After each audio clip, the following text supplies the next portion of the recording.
अंगणवाडी सेविका, मदतनीस व इतर सरकारी कर्मचाऱ्यांनी सरकारने खोटे आश्वासने देऊन योजना कर्मचाऱ्यांची फसवणूक करू नये.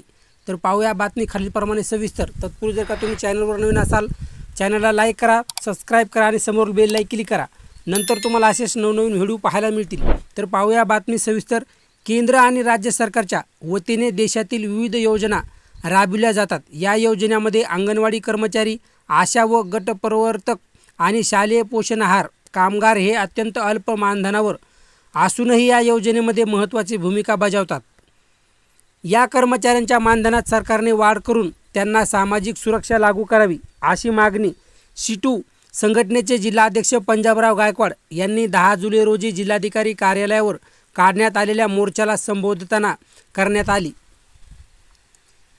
गेल्या काही महिन्यापूर्वी या योजना कर्मचाऱ्यांनी 2 महिन्याचा बेमुदत संप केला. या संप दरम्यान अंगणवाडी कर्मचाऱ्यांना पेन्शन, ग्रॅज्युइटी आणि मानधन वाढ करण्याचे आश्वासन महिला व बालविकास मंत्री आदिती तटकरे यांनी दिले होते. तर आशा व गटप्रवर्तकांच्या मानधनात प्रत्येकी 7,000 रुपये व 10,000 रुपयांची वाढ देण्याचे माननीय मुख्यमंत्री जाहीर केले.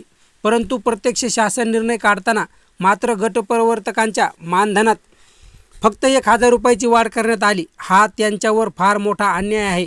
अंगणवाडी कर्मचाऱ्यांना तर काहीच दिले नाही.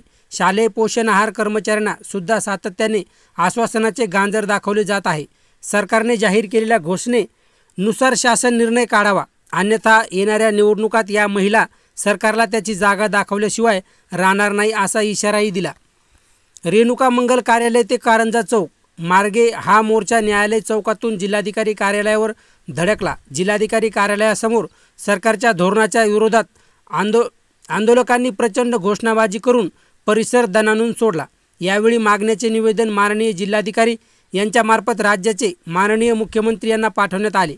यानंतर ज्या जिल्हा परिषदेच्या माध्यमातून या योजनेचा राबवल्या जातात त्या एकात्मिक बालविकास विभागाचे प्रमुख कार्यकारी अधिकारी तसेच जिल्हा आरोग्य अधिकारी आणि जिल्हा शिक्षण अधिकारी प्राथमिक यांना सुद्धा स्थानिक प्रश्नांना घेऊन चर्चा करून निवेदन देण्यात आले.